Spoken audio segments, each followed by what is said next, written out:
Buenas tardes, hoy es martes 27 de noviembre. Vamos a continuar con los tutoriales virtuales del nivel 2 de la primera evaluación. Vamos a desarrollar el tema 4, ciencias naturales, es decir, los aparatos respiratorios, circulatorio y excretor. Dado la extensión de los contenidos, voy a señalar simplemente los aspectos que considere más importantes y voy a saltar algunos.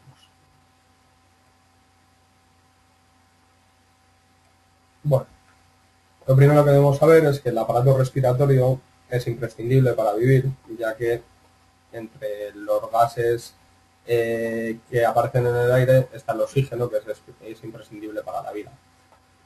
Las células, para realizar su metabolismo, sus funciones, necesitan oxígeno y al realizar sus funciones queman o consumen este oxígeno y producen dióxido de carbono que debe ser eliminado. Bueno, existe una relación íntima entre el aparato respiratorio y el aparato circulatorio. El aparato respiratorio, a través de sus órganos, va a llevar el oxígeno, es decir, las moléculas de oxígeno, desde el exterior, desde el medio, hacia los pulmones, mediante la inspiración, los movimientos ventilatorios, y de ahí, a través de los alveolos pulmonares, va a pasar a la sangre, donde va a ir a los glóbulos rojos que se van a encargar de transportarlos a todas las células del organismo. También se realiza el transporte de dióxido de carbono que producen todas las células del organismo y va a ir en sentido inverso. Bueno, el suministro de oxígeno y la eliminación de dióxido de carbono son importantísimos para la vida. Tienen una regulación mediante el sistema nervioso. Debemos saber que el sistema respiratorio se va a encargar de captar el oxígeno del aire y los órganos que van a actuar en el aparato respiratorio van a dividirse por un lado en las vías aéreas, que van a ser las superiores, que serían las fosas nasales, la faringe y la laringe, y las vías bajas o inferiores, que serían la tráquea, los bronquiolos y los pulmones. Además de estos conductos van a aparecer los pulmones, que son una especie de sáculos que se van a encargar del movimiento de ventilación pulmonar. Bueno,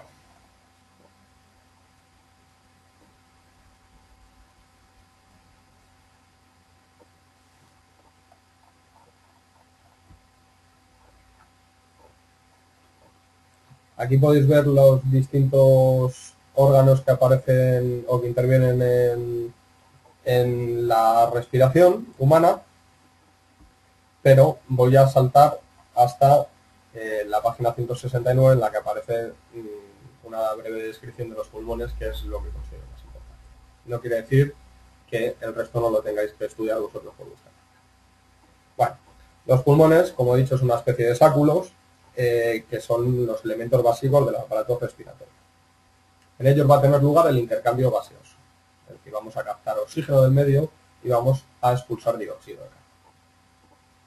Tienen un color rosáceo, son dos órganos pares, se distribuyen de una manera cuasi simétrica en el cuerpo, de una forma relativamente cónica, y están situados junto con la tráquea y los bronquios, protegidos por la cavidad o caja torácica.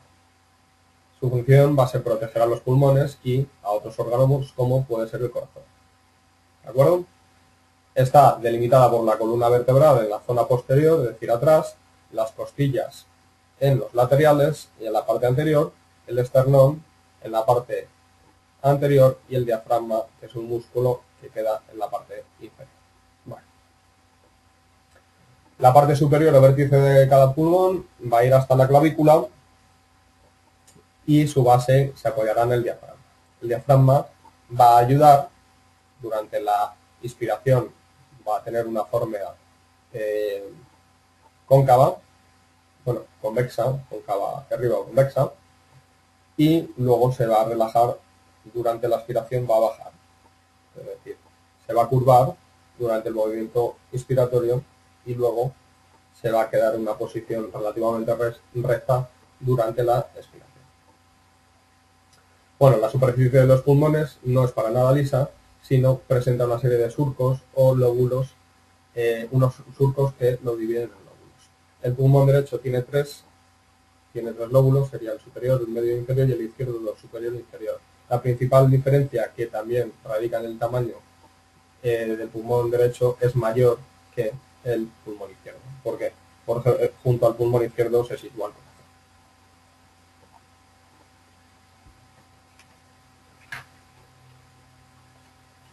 Bueno,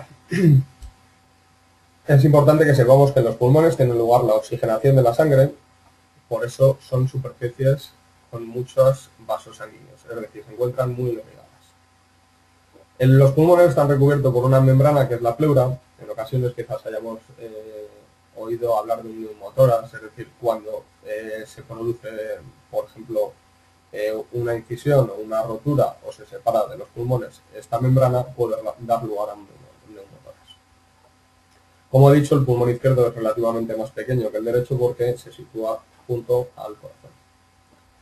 En el interior de los pulmones existen gran cantidad de conductos y vesículas, entre los que vamos a destacar los bronquiolos, que serían ramificaciones de los bronquios que penetran los pulmones, y los alvéolos pulmonares.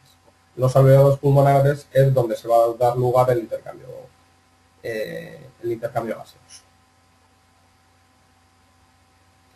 Los alvéolos van a estar rodeados de capilares sanguíneos para favorecer este intercambio gaseoso.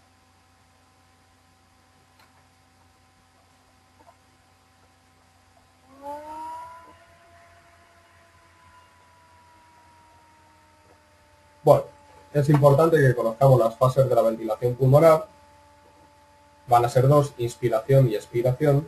Expirar con S, con X quiere decir fallecer, es decir, no confundamos. La entrada del aire oxigenado desde el exterior hasta los alvéolos pulmonares va a ser en la fase de inspiración, es decir, entrada de aire. La salida de aire o expiración, vamos a expulsar un aire, por lo tanto, más cargado de dióxido de carbono. Siempre suele quedar un volumen de aire residual entre los movimientos de inspiración y expiración.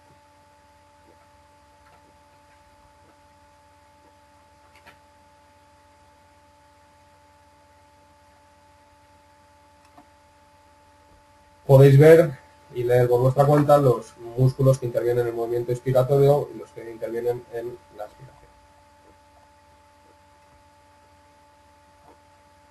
Bueno, es importante que sepamos que el intercambio de gases tiene lugar en los alvéolos pulmonares. Aquí se va a intercambiar oxígeno que vamos a captar del medio y dióxido de carbono que vamos a expulsar. Entonces, la sangre llega cargada de dióxido de carbono y es pobre en oxígeno. Bueno, pues va a tener lugar un proceso de difusión en el que nos vamos a cargar de oxígeno, ya que nuestra sangre en ese momento tiene poco, y vamos a expulsar dióxido de carbono, que en ese momento tiene mucho. Esto es gracias a los capilares sanguíneos.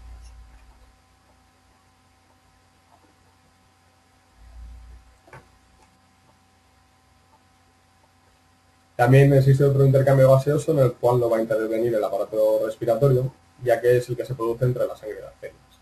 Aquí la sangre, con las distintas células sanguíneas, va a abastecer, los glóbulos rojos van a dar oxígeno a las distintas células y van a captar este CO2 que emiten las células al realizar sus funciones vitales y lo van a transportar por la sangre para que luego vaya a los alvéolos pulmonares y se expulse este dióxido de carbono.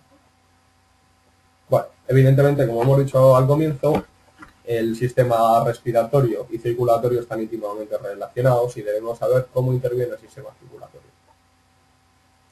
El oxígeno llega a los alvéolos pulmonares por medio de la inspiración. Es decir, cuando inspiramos, cargamos oxígeno en nuestros pulmones. Atraviesa la membrana alveolar y de los capilares que los rodean. Cada alvéolo está rodeado de una multitud de capilares. En ese caso se va a producir un proceso de difusión. Y penetra en el interior de los glóbulos rojos oxigenando la sangre. Los capilares se van agrupando en vasos más grandes para formar las venas pulmonares. Estas llevan la sangre oxigenada hasta el corazón. Bueno, en el momento que llega a las células, el oxígeno se va a separar de los glóbulos rojos y entra en ellas para que realice sus funciones. El CO2 producido por las células va a recorrer el camino inverso, como había comentado antes. Va a salir de su interior, entra en el glóbulo rojo, es decir, sale de las células, entra en el glóbulo rojo y va a circular por los vasos. En el momento que llega a las arterias pulmonares y a los capilares alveolares. Allí atraviesa la membrana capilar y alveolar y llega al interior de los alveolos. Finalmente se produce la fase de expiración, en la que se vierte un aire cargado de dióxido de carbono. Para que el intercambio gaseoso sea posible, se tienen que dar una serie de circunstancias, que evidentemente se dan, si no, no podríamos respirar.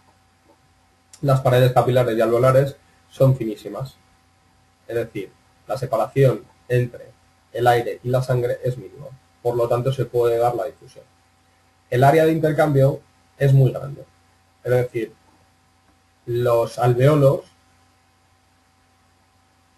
dada su estructura como en forma glomerular, pues abarcan más superficie de la que aparentemente tiene el interior del pulmón. Por lo tanto, sería una situación similar a la que ocurre con las microvellosidades intestinales en el intestino delgado, que lo que permiten es aumentar la superficie de absorción. Pues aquí más o menos sería una situación similar. Bueno, el oxígeno y el dióxido de carbono se van a mover de donde están más concentrados a donde están menos concentrados. Es decir, se van a mover de los pulmones que tenemos cargados de oxígeno limpio durante la inspiración, se van a mover a través de los capilares a la sangre que tenemos en ese momento pobre en oxígeno. Y con el CO2 va a ocurrir un proceso inverso. La sangre va a estar muy cargada de dióxido de carbono y va a salir a los pulmones que en ese momento tenían mucho oxígeno y poco dióxido de carbono. Se va a producir mediante un proceso de difusión.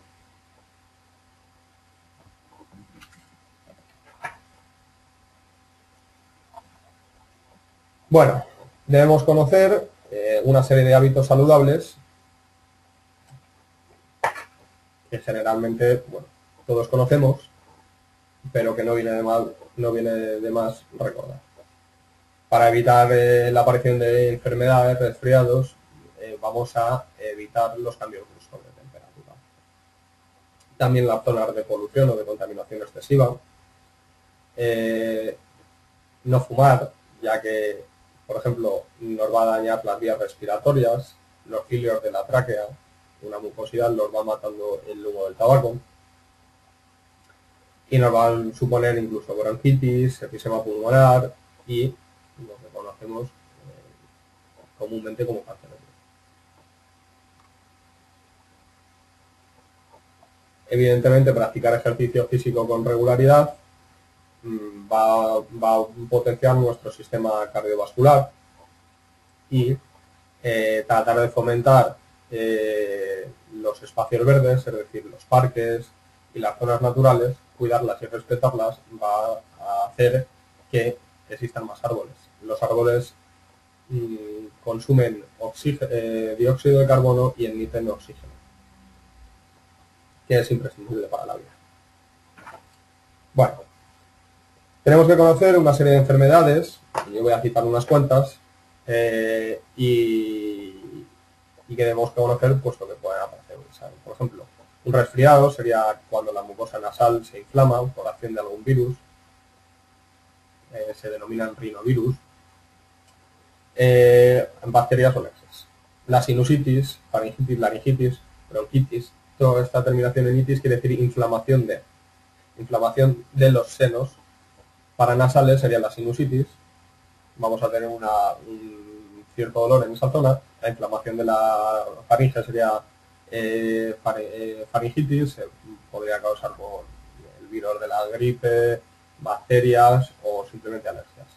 Inflamación de la laringe, inflamación de los bronquios sería la bronquitis,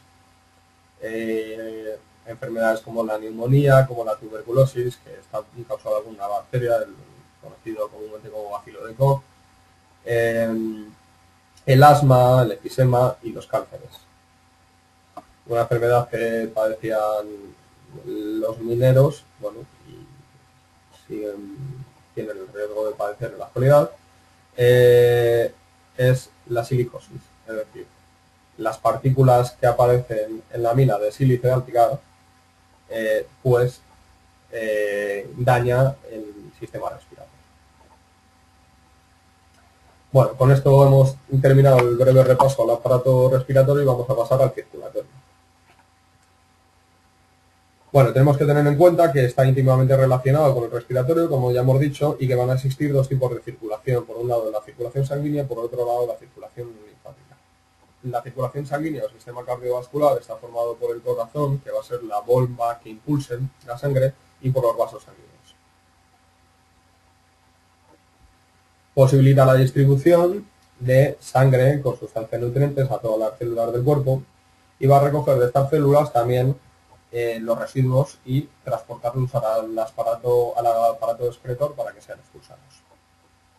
Por otro lado está la circulación linfática, que va a estar compuesta por vasos y ganglios linfáticos y va a recoger la linfa de los distintos tejidos.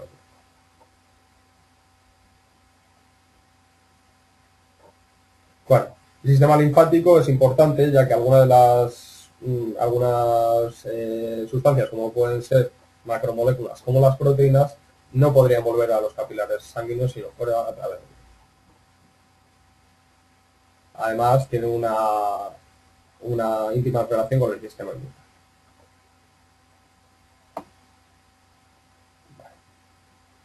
El corazón va a ser el órgano clave en el sistema circulatorio. Tendría un tamaño aproximado de un puño y es una bomba impulsora. Está formada por una zona muscular, que es el miocardio, una serie de válvulas y tubos que impulsan la sangre a todo el cuerpo.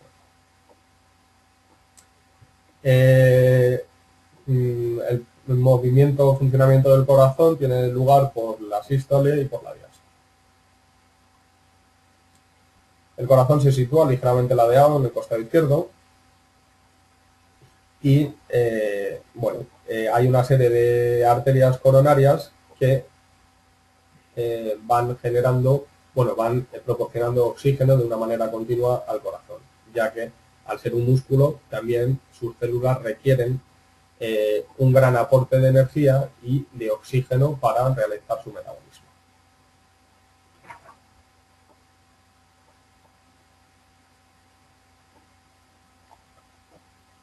Bueno, debemos conocer la anatomía del corazón. Está dividido por un tabique interventricular en dos lados, lo separan en el lado derecho e izquierdo. Aparece un lado izquierdo, que lleva la sangre oxigenada desde los pulmones, es bombeada y distribuida por todo el cuerpo, y luego un lado derecho, por donde pasa la sangre sin oxígeno, es decir, es recibida por el corazón la sangre sin oxígeno, y desde ahí la envía a los pulmones para que se oxigene. Y luego iría al lado. Bueno, en ambos lados van a haber dos compartimentos, los superiores, es decir, los que están arriba, aurícula, y los inferiores o ventrículos.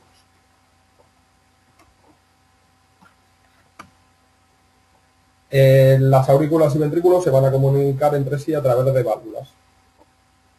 Debemos conocer la válvula bicúspide, porque tiene dos cúspides, que va a comunicar la aurícula y el ventrículo izquierdo, y la válvula tricúspide, que como su nombre indica, en vez de dos, tiene tres. Comunica la aurícula y el ventrículo derecho. Bueno, debemos saber también las paredes o capas del corazón. Entonces, las paredes del corazón se van a formar con una serie de membranas. Está el pericardio, que sería una cubierta externa, tendría a su vez dos capas, una externa fibrosa, que se pegaría o se adhiere a los órganos aledaños, como puede ser el diafragma o el esternón, y la interna o parietal que recubre el corazón. El miocardio es quizás la parte más importante, ya que es la zona muscular del corazón. Sería la parte o pared muscular del corazón. Es el que permite las contracciones. Finalmente, el endocardio, que sería una capa interna y va a envolver las cavidades cardíacas, es decir, las aurículas y demás. Bueno, existe una diferencia en las paredes de los ventrículos, que son generalmente más gruesas que las de las aurículas, ya que a través de los ventrículos, es decir, las aurículas, pasa la sangre a los ventrículos y desde los ventrículos es donde se impulsa la sangre con más fuerza, por eso tienen un recubrimiento mayor. El ventrículo izquierdo, de hecho, tiene más grosor que el derecho, ya que la fuerza de contracción va a ser mayor, porque, como vamos a ver, existen dos tipos de circulación, la sistémica y la pulmonar. Entonces, como vierte la sangre al resto del cuerpo, tiene que bombear con más fuerza, ya que el recorrido es mayor.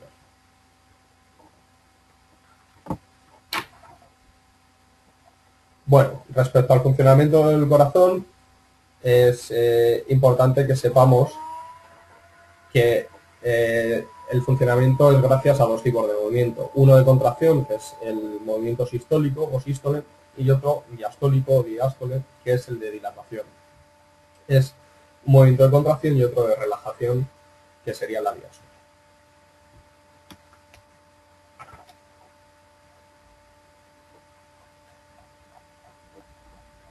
Es importante también que conozcamos los tipos de vasos sanguíneos principales, es decir, las arterias o arteriolas, las venas y los capilares, donde son vasos sanguíneos muy pequeños y con unas paredes muy finas, donde se va a dar lugar el intercambio de gases.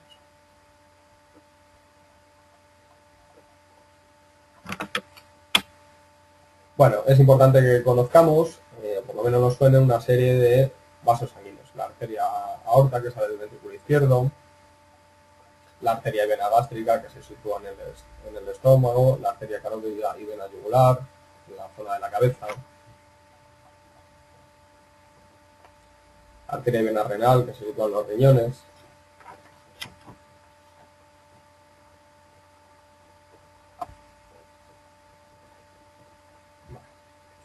La presión arterial, la presión que ejerce la sangre impulsada por el corazón.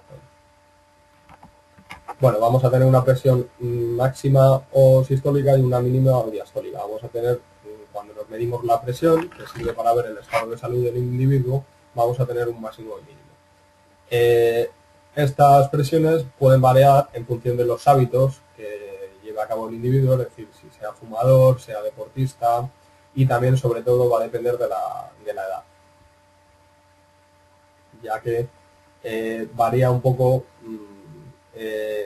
la fuerza con que se bombea en función de que uno sea bebé o ya sea.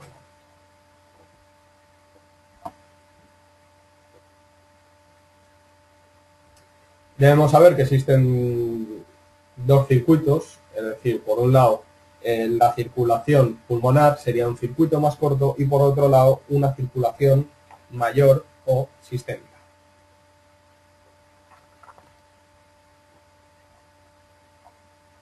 Debemos saber también la composición de la sangre.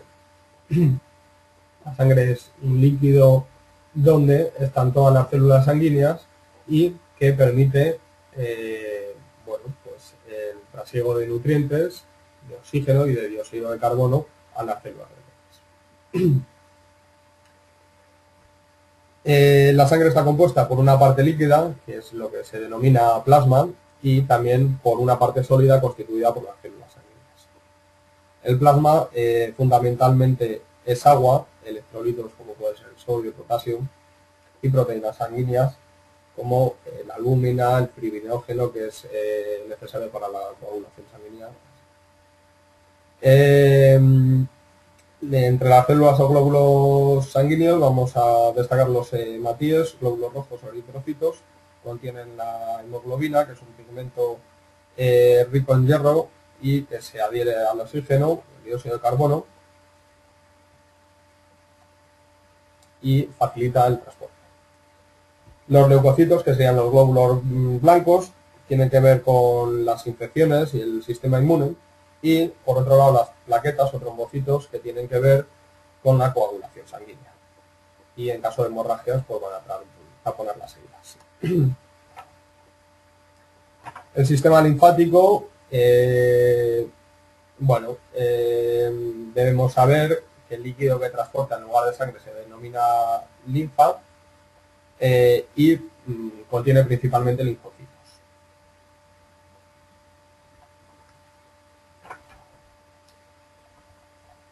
Los hábitos saludables, aunque son de sentido común, no está mal recordarlos: hacer ejercicio, no fumar, no tomar mucha sal, porque esto causa hipertensión arterial, evitar el colesterol, ya que causa arteriosclerosis, nos puede derivar en infartos, en una alimentación equilibrada. Entre las enfermedades, bueno, pues el infarto del miocardio, que es cuando las células del músculo cardíaco mueren porque no están suficientemente irrigadas, arritmias, taquicardias y braquicardias, es decir, varía la frecuencia del latido del corazón. Entre las enfermedades de los vasos sanguíneos, pues destacar la arteriosclerosis, es decir, las arterias pierden su elasticidad por la acumulación del colesterol.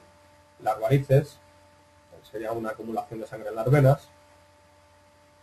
Enfermedades de la sangre, la leucemia, sería la anemia, sería un número deficitario de glóbulos rojos, de hemoglobina en los glóbulos rojos. Puede ocurrir ambas cosas, o que bien exista poca hemoglobina en los glóbulos rojos que tengamos, o que el número de glóbulos rojos sea poco. En África es común la anemia falciforme, por ejemplo. Entre las enfermedades del sistema linfático, pues son bien conocidas la amigdalitis, que sería inflamación de las amígdalas. Bueno, pasamos al aparato excretor. Debemos saber que los órganos que participan en el aparato excretor van a ser los riñones, fundamentalmente, serían los órganos principales, así como las vías urinarias, es decir, los uréteres, la vejiga y la uretra. En los riñones se encuentran las glándulas suprarrenales, y debemos saber que en la corteza renal, es decir, en la parte superior de los riñones, la parte externa, están las nefronas, que serían las unidades funcionales del riñón, y en cuyo interior están los glomérulos, que se van a encargar, los glomérulos de las nefronas, de la filtración de la sangre para fabricar la orina.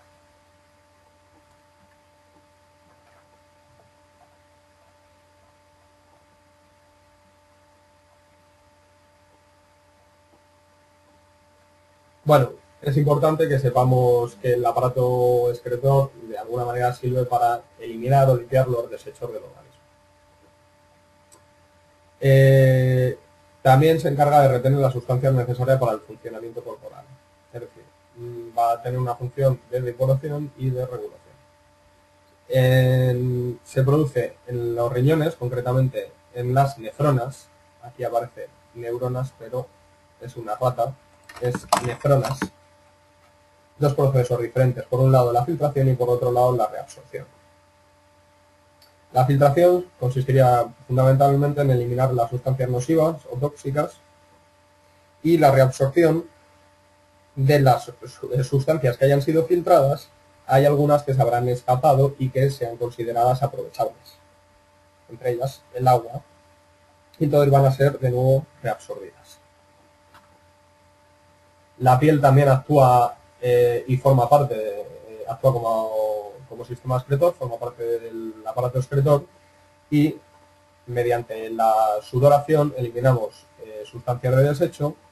Por eso el sudor suele tener un olor característico, también en función de las bacterias que existan y que se alimenten de estas sustancias de desecho, y tiene una función termorreguladora, es decir, cuando realizamos ejercicio físico, este sudor lo que hace es reducir la temperatura. Bueno, deberíamos también conocer algunas enfermedades relacionadas con el aparato excretor, entre las que puede destacar la cistitis, que sería una inflamación de la vejiga, suele ser por infección y suele suponer una dificultad a la hora de orinar, es decir, durante la micción, o una irregularidad a la hora de miccionar. También pueden aparecer insuficiencias renales, glucosuria, es decir, aparición de azúcar en la orina, suele tener que ver con la enfermedad de la diabetes. Y bueno, con esto doy por concluido el repaso de hoy a los aparatos respiratorio, circulatorio y excretor. Nos vemos la semana que viene.